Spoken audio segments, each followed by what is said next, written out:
ಹಾಗೆ ಅನ್ಯರು ಇರುವುದಿಲ್ಲ, ಪ್ರತಿಯೊಬ್ಬರು ಅನ್ಯರೇ ಎಂಬುದನ್ನು ಅರಿತು ಎಲ್ಲರಿಂದ ಕಲಿಯುತ್ತಾ ಬೆಳೆಯೋಣ. ಎವ್ರಿವನ್, ಇದು ಗುರುವಾರ ಸಂಜೆ ಮಿನಿ ವ್ಲಾಗ್ ಆಗಿರುತ್ತೆ. ನಮ್ಮನೆಯವ್ರು ಇಲ್ದಿದ್ರಿಂದ ನಾನೇ ಹಸು ಕೆಲಸ ಎಲ್ಲ ಮುಗಿಸಿ ನಾನಿಲ್ಲಿ ನೈಟ್ ಊಟಕ್ಕೆ ಅಂದ್ಬಿಟ್ಟು ಲಾಸ್ಟಿಂಗ್ಗೆ ಉಪ್ಪಿಟ್ಟು ಮಾಡ್ಕೊತಾ ಇದ್ದೀನಿ.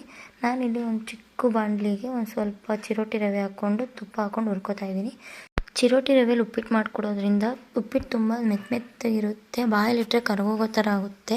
ಈ ಕೇಸರಿ ಬರುತ್ತಿರುತ್ತಲ್ಲ ಆ ಥರ ಆಗುತ್ತೆ. ಅದಕ್ಕೋಸ್ಕರ ನಾನು ಚಿರೋಟಿ ರವೆ ಯೂಸ್ ಮಾಡ್ತಾಯಿದ್ದೀನಿ. ಇನ್ನೊಂದು ಪಾತ್ರೆಗೆ ನಾನಿಲ್ಲಿ ಒಂದು ಸ್ವಲ್ಪ ತುಪ್ಪ ಹಾಕ್ಕೊಂಡು ಅದಕ್ಕೆ ಜೀರಿಗೆ ಸಾಸಿವೆ ಎಲ್ಲ ಹಾಕ್ಕೊಂಡು ಆನಂತರ ಇಲ್ಲಿ ಕಟ್ ಮಾಡ್ಕೊಂಡಿರೋ ಒಂದು ಈರುಳ್ಳಿನ ಹಾಕ್ಕೊಂಡು ಫ್ರೈ ಮಾಡ್ಕೊತಿದ್ದೀನಿ. ಅದು ಸ್ವಲ್ಪ ಕೆಂಪಾದ್ಮೇಲೆ ಒಂದು ಅರ್ಧ ಟೊಮೆಟೊ, ಹುಳ್ಳಿಕಾಯಿ, ಕ್ಯಾರೆಟ್ ತುರ್ಕೊಂಡಿದ್ದೀನಲ್ಲ ಅವನ್ನೆಲ್ಲ ಹಾಕ್ಕೊಂಡು ಸ್ವಲ್ಪ ಫ್ರೈ ಮಾಡ್ಕೊತಿದ್ದೀನಿ. ಈಗ ಒಂದು ಚಿಕ್ಕ ಮೀಡಿಯಮ್ ಗ್ಲಾಸಲ್ಲಿ 2 ಲೋಟದಷ್ಟು ನೀರು ಹಾಕೋತಾ ಇದ್ದೀನಿ. ಹಾಗೆ ಸ್ವಲ್ಪ ಕೊತ್ತಂಬರಿ ಸೊಪ್ಪನ್ನ ಮೇಲೆ ಕಟ್ ಮಾಡಿ ಹಾಕ್ತಾಯಿದ್ದೀನಿ.